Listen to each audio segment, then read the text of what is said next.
Non. Nous en venons à la question que va poser Madame Bénédicte Taurine à Monsieur le ministre de l'Intérieur. Vous avez la parole, ma chère collègue. Je vous remercie. Donc, Monsieur le ministre de l'Intérieur, ma question est en réalité celle de Gilets jaunes de l'Ariège, que je me suis engagée à vous poser. Vous et votre gouvernement ne cessez de dénoncer la violence des manifestants, mais sans jamais vous demander d'où elle vient. Citer Elder Camara me permet de remettre les choses dans l'ordre. Il y a 3 sortes de violences. La première, mère de toutes les autres, est la violence institutionnelle, celle qui légalise et perpétue les dominations, les oppressions et les exploitations, celle qui écrase et lamine des millions d'hommes dans ses rouages silencieux et bien huilés. La seconde est la violence révolutionnaire, qui naît de la volonté d'abolir la première.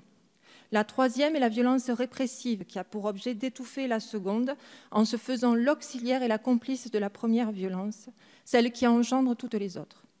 Il n'y a pas de pire hypocrisie de n'appeler violence que la seconde, en feignant d'oublier la première qui l'a fait naître et la troisième qui la tue. Monsieur le ministre, au lieu de traiter les causes de la violence, vous choisissez d'en réprimer les conséquences. Vous fustigez la violence à l'encontre de biens matériels pour mieux passer sous silence la violence de votre politique. Et vous savez que vous avez une part de responsabilité dans la violence que vous dénoncez. Si certains brisent des vitrines, votre politique, elle, brise des vies. Ces vies brisées ne datent pas du mouvement des Gilets jaunes, qui n'est qu'une partie émergée de l'iceberg des violences quotidiennes, subies dans un silence qui parfois conduit au suicide. Les Gilets jaunes sont bien plus violentés qu'ils ne sont violents. Violentés par une vie trop chère pour être vécue. La violence, c'est la violence subie par une retraitée qui ne survit plus avec ses 365 € par mois.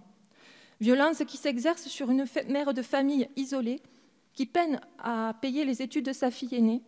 Infirmière à temps plein, elle travaille de nuit pour gagner quelques euros supplémentaires, ce qui l'oblige à mettre son fils de 11 ans en internat.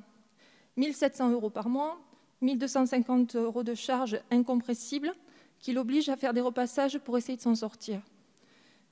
Violence qui s'abat sur un homme de 60 ans, ancien cadre bancaire, actuellement au RSA, qui ne peut plus remplir sa cuve à fioul. Violence qui redouble lorsqu'il ne peut pas assurer quelques heures d'intérim parce que sa voiture est en panne et qu'il n'a pas les moyens de la réparer. En milieu rural, monsieur le ministre, sans voiture, on ne peut pas travailler. Violence qu'il y a dans la honte que ressentent ces travailleurs à se tourner, par exemple, vers le secours populaire, à vivre dans leur voiture, car leur salaire ne leur permet pas de se loger.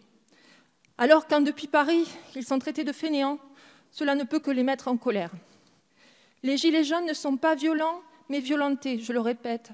Vos forces de l'ordre ont tiré sur des manifestants qui avaient les bras en l'air en signe de non-violence.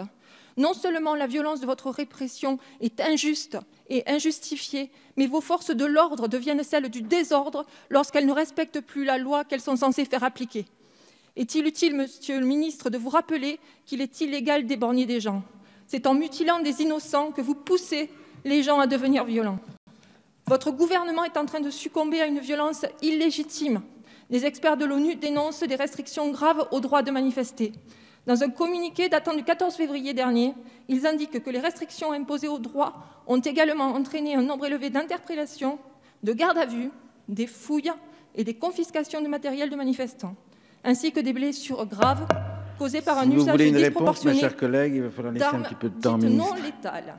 Donc, monsieur le ministre, quand allez-vous mettre fin à cette dérive autoritaire et enfin vous attaquer aux causes du mal-être des gens? La question des Gilets jaunes est simple, quand allez-vous démissionner?